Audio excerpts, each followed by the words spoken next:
Hello and welcome to Richland Spotlight, an ongoing program where we talk with city staff about programs, projects, and events happening here in Richland. And today we're going to talk about something that doesn't happen very often, but when it does, it's good to know what to do, and that is power outages. So joining us today is Sandy Edgman, Richland Energy Services Business Service Manager. Welcome, Sandy. Thank you. It's good to be here, Mike. That's good. So let's talk about Richland Energy Services and how reliable is our power? Well, Richland Energy Services, first of all, serves the entire municipality of Richland, and we have close to 24,000 customers that we serve.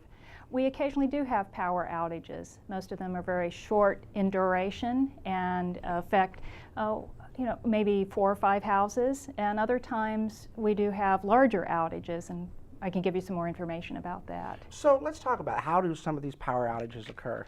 Typically, the ones that affect neighborhoods will be a squirrel or a snake that gets in the transformer. Now, these squirrels are looking for a warm place to nest and something that's out of the weather, and they get into the transformers, and sometimes they chew into the wires, and that'll cause a power outage.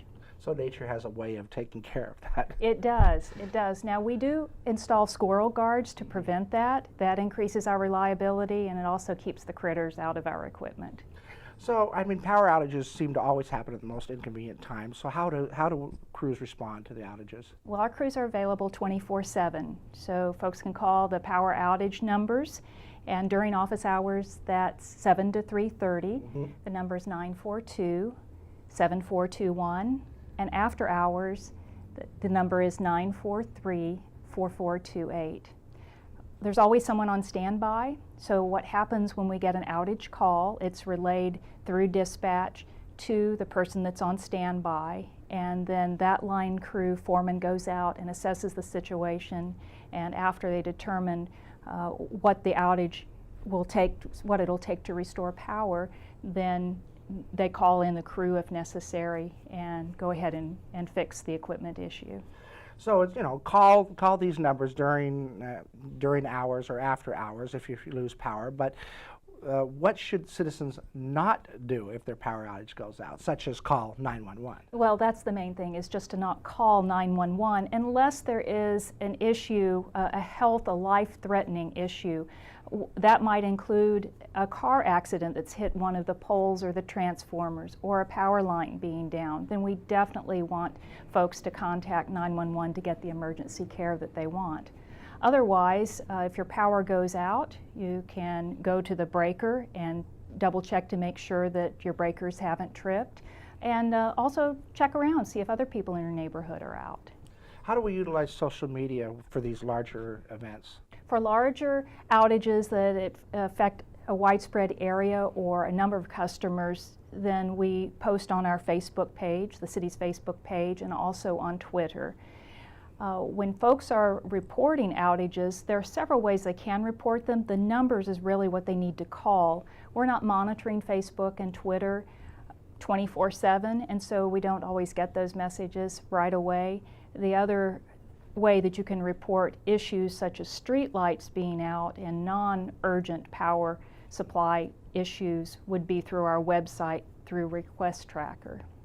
So once the power goes out, there's certain tips that citizens should do to prepare for when power comes on. Can you tell me some of those? Yes, we have a number of tips that under power outages on our website that are available to customers. We encourage customers to view those every 6 months, when we get extreme weather in the summer or cold weather in the winter.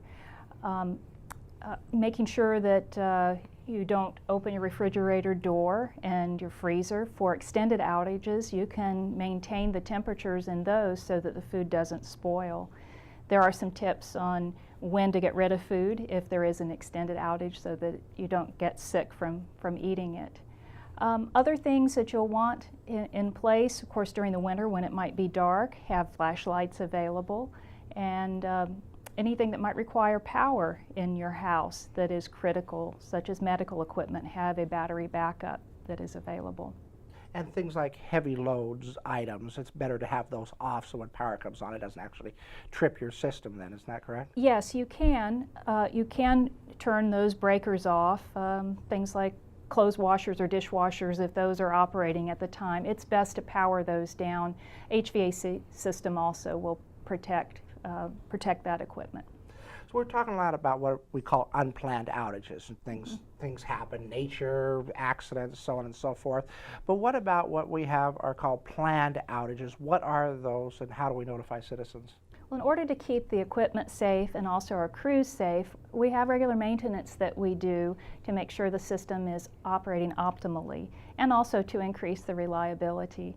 And in the cases that we have a planned outage in a neighborhood and we're replacing equipment, we have to take the system down. We notify customers the day before. We use a door hanger so that they can see when the power outage will occur and the approximate length of time that it will occur.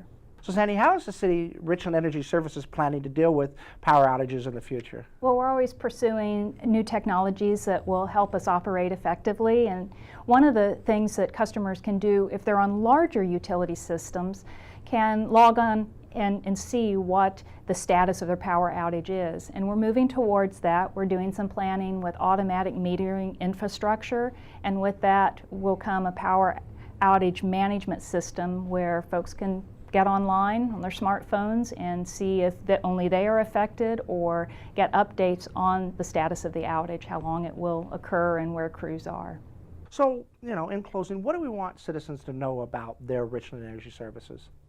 Well, we're available 24/7 in the case of power outages or emergencies that you have, and we're always working for you. We are public power, you own us, and we encourage your participation in the different policy making that council goes through that affect you. Very good. We'd like to remind citizens once again that if they have an unplanned power outage, first, give us a call at Richland Energy Services. During office hours, it's 942-7421, or after hours, which is after 3:30, and on weekends, 943-4428 are the numbers to call to let us know if you have a power outage. Know that if it's a big power outage, you may not even get through, but know that we in Richland Energy Services are out there trying to get your power restored as quickly as possible. Of course, also check your social media sites for these big outages. We try to keep you updated on that. And as always, I'd like to thank Sandy Edgman for joining me here on Richland Spotlight, and thank you for watching. Have a good day. I'm Mike Charbonneau.